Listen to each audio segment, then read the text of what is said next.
Hi, I'm back. I'm happy. I'm happy and well. I'm well fed, as you know.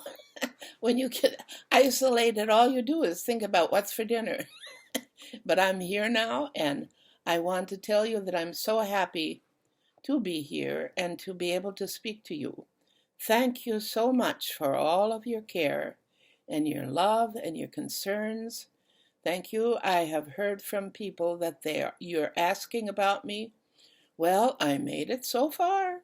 I've been out for many, many weeks now, but I've made it and I'm so happy to be with you again. I want to speak to you a little bit today because this is Easter Sunday. And I want to give this little message to you concerning Easter.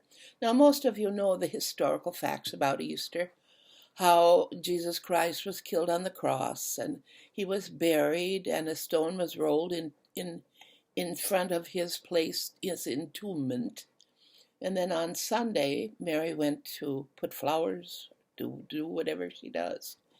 And the stone was rolled away. And when she went in to the tomb, she did not see Jesus. She only saw a grave cloth, and it was all wrapped up nice. And she says, "Where have they taken Jesus?" And she was crying when the gardener, she thought, approached. And when he said Mary, she knew it was Jesus, that he had come back from the dead. Now, that's a marvelous thing to think about. That there was a man who went into death, went through death, and came out at the end, a resurrection.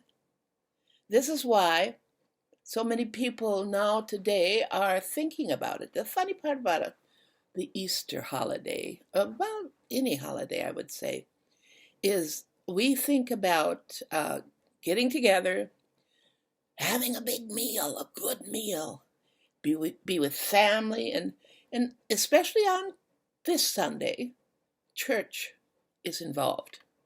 People go to church because they want to be with Easter service. Well, of course, we don't have any church because of the pandemic.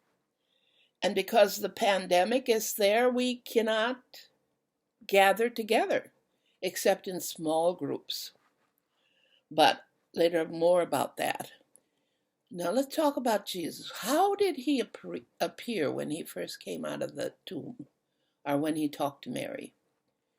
It says that he was radiant, that Mary couldn't even recognize him, and that he, in this time after Mary saw him and went to tell the disciples, that he met many of the disciples and they didn't even know who he was because he did not act and look like Jesus. And they did not know until he spoke. And when he spoke, he told them different things and they recognized him. Resurrection, new life, new ways, new thoughts, new energy. And Jesus, during this time, after he had spoken and after he went into the cycle where the circle where the disciples were gathered, and he spoke to them and told them what was going to happen, then he would just kind of disappear and then show up again. And of course, you can read that for yourself. The thing that happened with him next, though, was there was not only the resurrection, but a little while later, there was the ascension, when it says that he was taken up. And then after the ascension, there was what they call Pentecost, where he had told his disciples, you stay until you become endowed with power, given power, and then you're going to go and you're going to preach and teach throughout the whole world. Well, things have happened. And of course, our emphasis is not anymore on preaching and teaching in the whole world, except if you're a pastor or an evangelist or something like this here. And our celebrations are more about family and food than they are about thinking about what resurrection is all about. With the pandemic, I'm seeing many deaths. In fact, they said that in New York in one day, almost 800 people died. Now, can you imagine the horror of that in that city? But not only in New York, but all over, people are dying from this virus, this thing that has no life except if you give it life.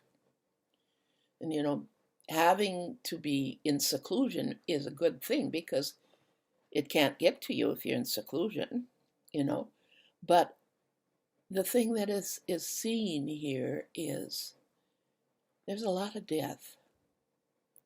And so we can think about death, and if we think of it in a morbid way, it's the end. Oh God, everybody's dies. But then you got to look at it in a broader sense. We have always had what they call the circle of life, or the cycle of lives. That is life, then death, then life, then death. You see, it's a cycle. And in that cycle, when you first get life, you're born, you're an adolescent, you're a teenager, you grow up and you're an adult, and then, oh God, you're an older senior citizen, and then you slide down to death.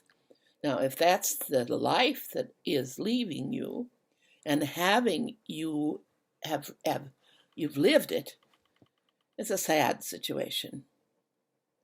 But if you know that it's life, then death, then life. When you're born, you die to the womb of your mother. When you're born, you become alive. And then you go through that cycle. And then you die. Now, I'm not going to say, and I'm not going to, say that I think that people are constantly being born again and born again and born again, because I don't know, I haven't been there. However, I do know this, that we have so many signs about the cycle of life, especially in our world. The trees, the grass, all of these, especially here in Minnesota where it's so cold, it dies. On the top, it looks like it's dead. The leaves are gone. The grass is no longer green. Everything seems, the flowers are no longer there. And then all of a sudden it becomes part of snow and it's covering like we're buried underneath that.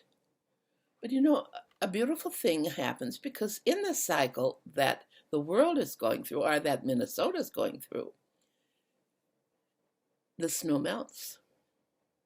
And when the snow melts, then we see warmth comes and the sun begins to shine. And pretty soon you have a little greenery on the grass. And pretty soon you have a little buds on the trees. Pretty soon you have a little things going on all the time. And you're there seeing a new world, a new earth coming forth. Life, then death. It's the passage that everything goes through. Everyone and everything goes through passage. If we only see death as part of that thing that comes to the end of an old age, then it's kind of depressing. But when you know that there's a life after death. Now, I can't tell you what form that life is, but I do know, I believe there is life after death. So whatever it is, I know I'm a spirit, and I know that I will fly away as a spirit from this body, because I'll tell you, this body is not too hot anymore. So it's gonna go. I'm sorry to tell you. Our lives are so important. What's on top of our lives, sometimes we don't understand. And sometimes we have people who are living dead. That means that they're angry, jealous, they're full of greed and anger and murder and, all the things that cause death among the people. But you know something, just like the trees, just like the grass, underneath there is a spirit. And that spirit is that which gives life to all things. And when the sun comes out and the day begins to look like it's coming alive again, that's how you and I know that we're not just an accident that happened. There's something so magnificent. There's something so powerful within this frame, and that is able to cause me to rejoice and to look at the resurrection of Jesus and say, yeah, man, you did it. We all can. So I wish you a happy Easter, happy resurrection.